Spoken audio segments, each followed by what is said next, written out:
Before this video starts, I have a big announcement to make. Mýself, the man who's assisting me in this video, and I have been working on a head-to-head campaign for quite a while now. He is going to be playing as the Lusitani, and me as the Nervii.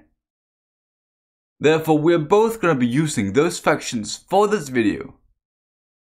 He is going to cover his own version of this battle on his channel, so please check it out and say hi from me. But with that said, let's start the video. Hello senators and legates, welcome to Total War Tactics. Today we're going to take a closer look at a tactic which has shown to be very effective in real life. But now we need to figure out if it's good enough for Total War. As you can see, we're going to be doing this in Rome 2 with the Divide Et Impera mod enabled. We're going to be covering a tiny bit of historical context, the theoretical formation and how to execute it, the army composition, how to use it in game, and lastly but not least, how to defeat it.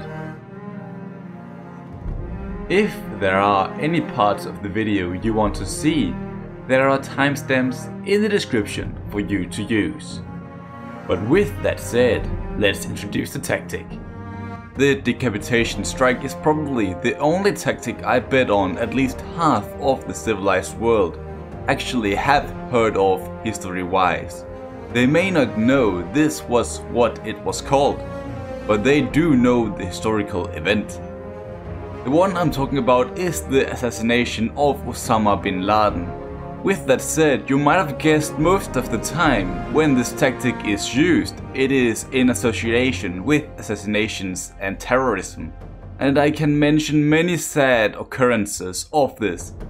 But that would probably make this video too political and too long, which I don't want. But one scenario I can mention is during the Battle of Gaugamela. Here Alexander the Great superbly encouraged the Persian king Darius to invest more men into the battle, leaving himself vulnerable to Alexander's companion cavalry. My depiction of the event is giving nowhere near enough credit to his brilliant mastermind and execution, but with that said, allow me to explain how I intend to do it.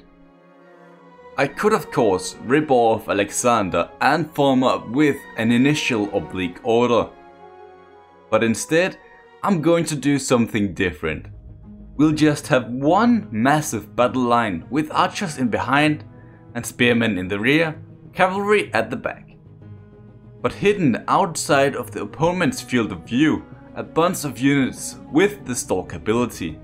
These boys here are gonna be the key to everything. As we get closer to the enemy, we'll split up our forces in two, threatening each flank. And from here, three things can happen. 1. He will rearrange his forces to face our two new armies, leaving the center open for our stalkers, resulting in a vulnerable general and the ability to do rear charges. This is the most likely of the three outcomes and the one we are trying to achieve.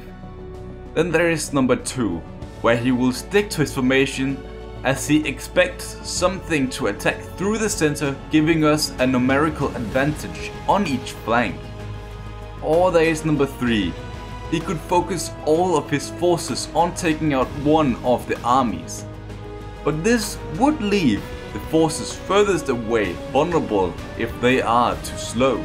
But if they actually reach the flank, they will be completely surrounded from all sides, giving us the advantage. In my mind, this honestly sounds like the most effective tactic I've covered so far. So let's pick the army so we can get to it. So as mentioned earlier, I'm gonna use the Nervii because I'm gonna be playing as them in the head-to-head. Luckily for us though, the Nervii has a unit with the stalk ability, meaning they have the potential to accomplish this tactic. But it should also be doable with the Germanic or Iberian factions. Honestly, any faction with stalk units could suffice, for this tactic. But to focus on the Nervii, this is of course gonna be the naked swordsman. And as you might find out in the head-to-head, I'm a big fan of these guys. They are really cool and amazing for tactics.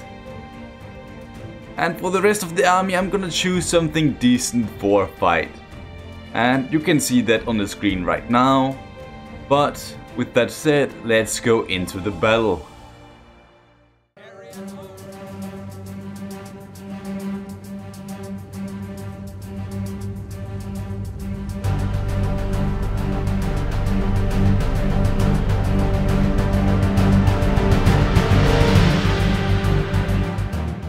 We position our men in the before mentioned tactic, with our naked swordsmen hidden behind our units.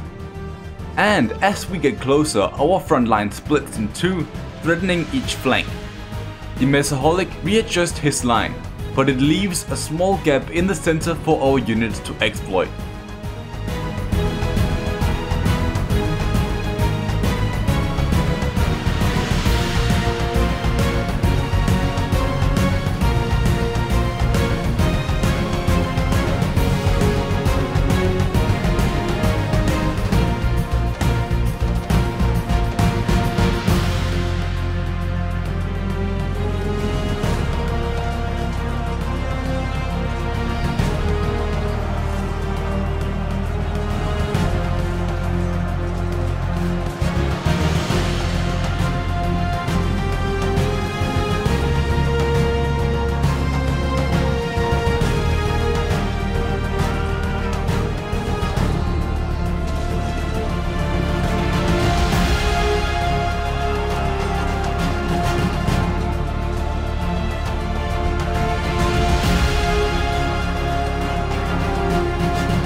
As more of our men break through in the center, we rapidly converge on his left flank.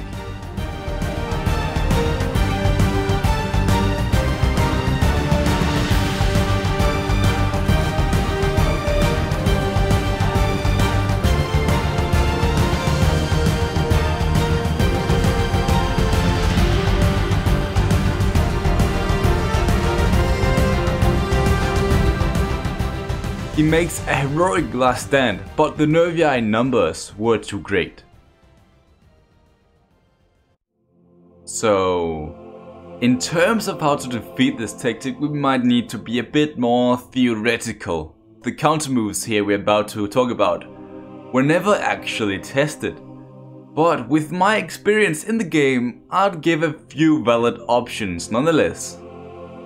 The first and most obvious way to defeat this tactic, in my mind, is to keep a few units in reserve.